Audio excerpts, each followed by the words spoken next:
नमस्कार मित्रों, कैसे हैं आप। सावन का महीना है। आज आपके लिए सावन के सोमवार की कथा सुनाने जा रहा हूँ। एक साहूकार था जो भगवान शिव का अनन्य भक्त था। उसके पास धन धान्य किसी भी चीज की कमी नहीं थी, लेकिन उसकी कोई संतान नहीं थी और वह इसी कामना को लेकर रोज शिव जी के मंदिर जाकर दीपक जलाता था।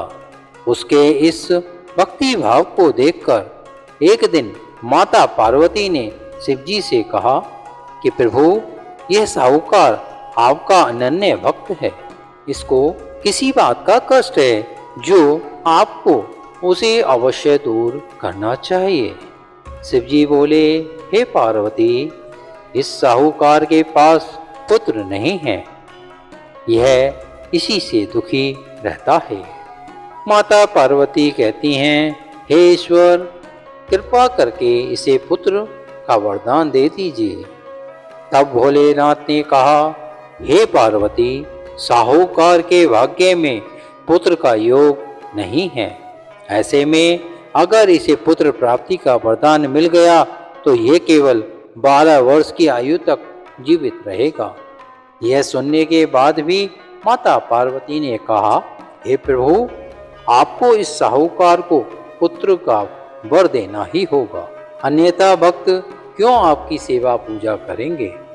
माता के बार बार कहने से भोलेनाथ ने साहूकार को पुत्र का वरदान दिया, लेकिन यह भी कहा वह केवल 12 वर्ष तक जीवित रहेगा।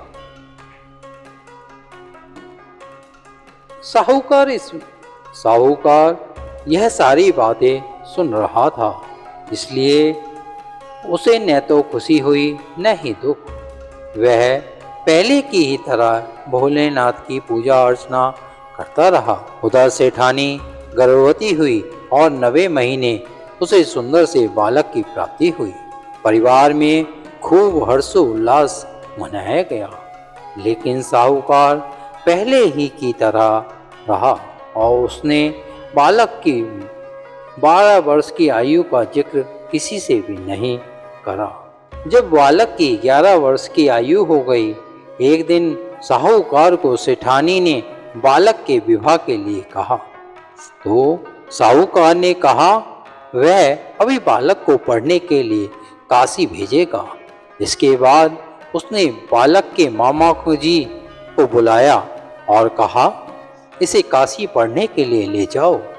रास्ते में जिस भी स्थान पर रुकेगा वहाँ यज्ञ करके और ब्राह्मणों को भोजन कराते हुए आगे बढ़ना। उन्होंने भी इस तरह करते हुए जा रहे थे कि रास्ते में एक राजकुमारी का विवाह था जिससे उसका विवाह होना था। वह एक आँख से काना था। तो उसके पिता ने जब अति सुंदर साहूकार के बेटे को देखा तो उसके मन में आया क्यों ने उसे घोड़ी में बिठाकर शादी के सारे कार्य संपन्न करा लिए जाएं। तो उन्होंने मामा से बात की और कहा उसके बदले वे अथाह धन देंगे। तो वह राजी हो गए। इसके बाद साहूकार का बेटा विवाह की वेदी पर बैठा और जब वो विवाह कार्य संपन्न हो गए तो जाने से पहले उन्होंने राजकुमारी की चुंदरी के पल्ले पर लिखा कि तेरा विवाह तो मेरे साथ हुआ, लेकिन जिस राजकुमार के साथ भेजेंगे वह तो एक आंख का काना है। इसके बाद वह अपने मामा के साथ काशी के लिए चला गया। उधर जब राजकुमारी ने अपनी चुनरी पर यह लिखा हुआ पाया तो उसने राजकुमार के साथ जाने से मना कर दिया। तो राजा ने अपनी पुत्री को बारात के साथ विदा नहीं किया। बारात वापस लौट गई। उधर मामा और भांजे काशी पहुंच गए। एक दिन जब मामा ने यज्ञ रचा रखा था और भांजे बहुत देर तक बाहर नहीं आया तो मामा ने अंदर जाकर देखा कि भांजे के प्राण निकल चुके थे। वह बहुत परेशान हुए, लेकिन सोचा अभी रोना पीटना मचाया तो ब्राह्मण चले जाएंगे और यज्ञ के कार्य अधूरा रह जाएगा। जब यज्ञ संपन्न हुआ तो मामा ने रोटना पीटना शुरू किया। उसी समय शिव पार्वती उधर से जा रहे थे और माता पार्वती ने शिव जी से पूछा, हे प्रभु, यह कौन रो रहा है?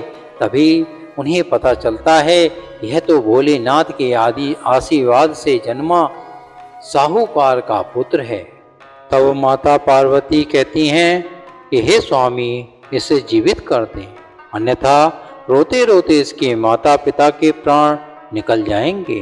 तब भोलेनाथ ने कहा, हे पार्वती, इसकी आयु इतनी ही थी, सो वह भोग चुका है। लेकिन माँ के बार बार आग्रह करने पर भोलेनाथ ने उसे जीवित कर दिया। लड़का ओम नमः शिवाय करते हुए उठा और मामा भांजे दोनों ने ईश्वर को धन्यवाद दिया और अपनी नगरी की ओर लौटे। रास्ते में वह नगर पड़ा और राजकुमारी ने उन्हें पहचान लिया। तब राजा ने राजकुमारी को साहूकार के बेटे के साथ बहुत सारे धन धान्य के साथ विदा किया। उधर साहूकार और उसकी पत्नी छत पर बैठे थे। उन्होंने यह प्रण कर रखा था, यदि उनका पुत्र सकुशल न लौटा तो वे छत से कूदकर अपने प्राण त्याग देंगे। तभी लड़के के मामा ने आकर साहूकार के बेटे और बहू के आने का समाचार सुनाया, लेकिन वह नहीं माने तो मामा ने शपथ पूर्वक कहा। तब तो दोनों को विश्वास हो गया। दोनों ने अपने बेटे बहू का स्वागत किया। उसी रात साहूकार को स्वप्न में शिवजी ने दर्शन दिया और कहा, तुम्हारे पूजन से मैं प्रसन्न हुआ। इसी प्रकार जो भी व्यक्ति इस कथा को पढ़ेगा या सुनेगा, उसके समस्त दुख दूर हो जाएंगे और मनोवांछित सभी कामनाओं की पूर्ति होगी।